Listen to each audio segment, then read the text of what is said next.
تصویر بنا کر کے، جو تصویر، جس تصویر کے اندر میں کوئی سر کسی اور چیز کا ہے، کسی کے پر لگے ہوئے ہیں تو کسی اور کے ہاتھ لگے ہوئے ہیں تو کسی کے پیر لگے ہوئے، نہیں، یہ جنتی ایک براق تھا، سواری تھی جو سفید تھی۔ اللہ کے نبی جناب محمد رسول اللہ صلی اللہ علیہ وسلم کو جبریل امین نے اس سواری پر بٹھانا چاہا تو وہ سواری کانپنے لگی، تھرانے لگی، پسینہ چھوڑ دیا۔ اللہ جو جبریل امین نے اس سواری سے مخاطب ہو کر کے کہا، کیا کہا کہ تجھ پر ایک ایسا انسان سوار ہے کہ جس انسان سے بہتر دنیا کے اندر میں قیامت تک کوئی نہیں آ سکتا۔ اس وقت قحط ختم ہوئی، اس نے اطمینان کی سنبھال لی۔ اس کے بعد جبریل امین لے کر کے اللہ کے نبی صلی اللہ علیہ وسلم کو بیت اللہ سے بیت الحرام بیت المقدس لے کر کے گئے، جہاں تمام انبیاء اکرام اس آخری نبی جناب محمد رسول اللہ صلی اللہ علیہ وسلم کی آمد کا انتظار کر رہے تھے۔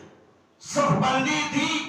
اللہ کے نبی صلی اللہ علیہ وسلم نے ایک مختصر سا جو ہے ایک واقعہ آپ کو بتا رہا ہوں، ورنہ تفصیل اگر کی جائے تو بہت زیادہ ہے، بات واضح ہو جائے۔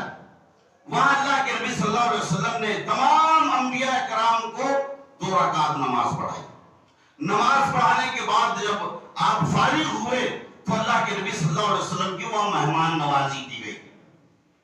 2 پیالے آپ کے سامنے پیش کیے گئے، ایک دودھ کا پیالہ تھا اور ایک شراب کا پیالہ تھا۔ اللہ کے نبی جناب محمد رسول اللہ صلی اللہ علیہ وسلم نے دودھ کے پیالے کو اختیار کیا۔ جبریل امین نے کہا کہ آپ نے فطرت کو چنا ہے، خدا نہ خواستہ اگر آپ شراب کے پیالے کو لے لیتے تو آپ کی پوری امت تباہ اور برباد ہو جاتی۔ میرے محترم بزرگوں، وہاں سے حضرت جبریل امین اللہ کے نبی صلی اللہ علیہ وسلم کو پہلے آسمان میں لے کے گئے۔ دستک دی، اندر سے آواز آئی کہ کون؟ کہا کہ جبریل۔ کہا کہ آپ کے ساتھ کون ہے؟ کہا کہ محمد صلی اللہ علیہ وسلم۔ کہا کہ کیا ان کو آپ کے ساتھ بلوایا گیا ہے؟ کہا کہ ہاں آپ کو بلوایا گیا ہے۔ تب جا کر کے وہ دروازہ کھلا اور یہی سوال جواب 7 آسمان تک اللہ کے نبی صلی اللہ علیہ وسلم کے ساتھ کیے گئے۔ پہلے آسمان میں جب آپ داخل ہوئے تو حضرت آدم علیہ السلام کو آپ نے پایا۔ حضرت آدم علیہ السلام پہلے آسمان میں آپ کو ملے۔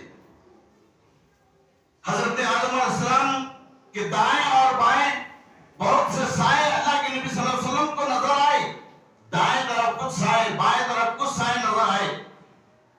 اللہ کے نبی نے پوچھا کہ یہ کیا ہے، دائیں طرف اور بائیں طرف والوں کا معاملہ کیا ہے؟ تو اللہ کے نبی نے کہا کہ یہ دائیں طرف والے وہ لوگ ہیں جو حضرت آدم علیہ السلام کے نیک لوگ ہیں، نیک بندے ہیں، نیک اولاد ہیں، اور بائیں طرف والے جو ہے بد لوگ ہیں۔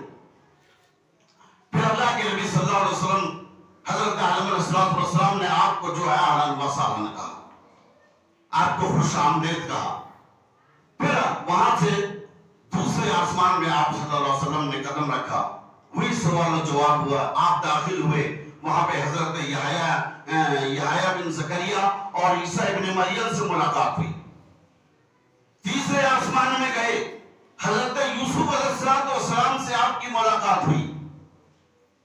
اللہ کے نبی صلی اللہ علیہ وسلم نے جب حضرت یوسف کو دیکھا تو کہا کہ قد اوتی شطر الحسن۔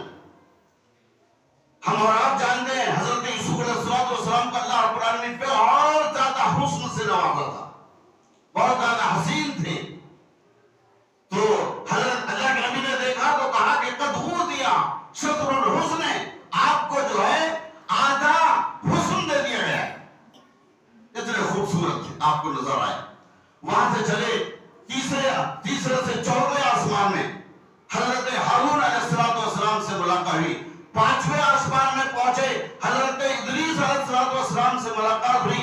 6ویں آسمان میں گئے تو حضرت موسیٰ علیہ السلام کو پایا، اور 6ویں سے جب 7ویں آسمان میں گئے اللہ کے نبی صلی اللہ علیہ وسلم تو حضرت ابراہیم علیہ السلام کو وہاں پایا، جو حضرت ابراہیم علیہ السلام بیت المعمور سے ٹیک لگائے ہوئے بیٹھے تھے۔ یہ بیت المعمور کیا ہے؟ اللہ کے جو ہے جس سے حضرت ابراہیم علیہ السلام جس میں ٹیک لگا کر کے بیٹھے ہوئے تھے، جس کا ذکر حدیث کے اندر میں آتا ہے کہ ذکر لنا ان رسول اللہ صلی اللہ علیہ وسلم قال البيت المعمور مسجد في السماء بهذاء الكعبة لو خر لخر عليها. بیت المعمور آسمانوں میں وہیں پر واقع ہے جہاں زمین کے اندر میں جو خانہ کعبہ ہے اسی خانہ کعبہ کے جسٹ اوپر میں بیت المعمور واقع ہے. جس بیت المعمور میں روزانہ 70,000 فرشتوں کا داخلہ ہوتا ہے اور جو فرشتے ایک مرتبہ داخل ہونے کے بعد نکل جاتے ہیں کل قیامت کی صبح تک ان کی باری نہیں آئے گی.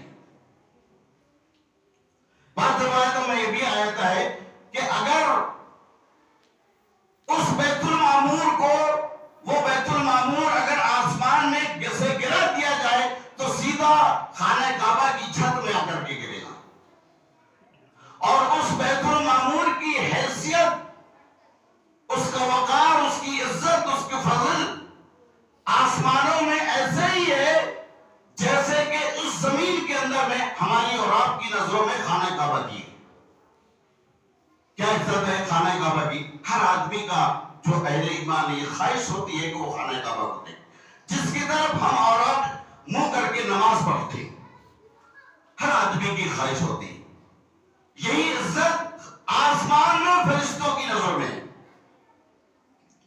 اللہ کے نبی صلی اللہ علیہ وسلم حضرت ابراہیم علیہ السلام سے ملاقات کرنے کے بعد اور اوپر چڑھتے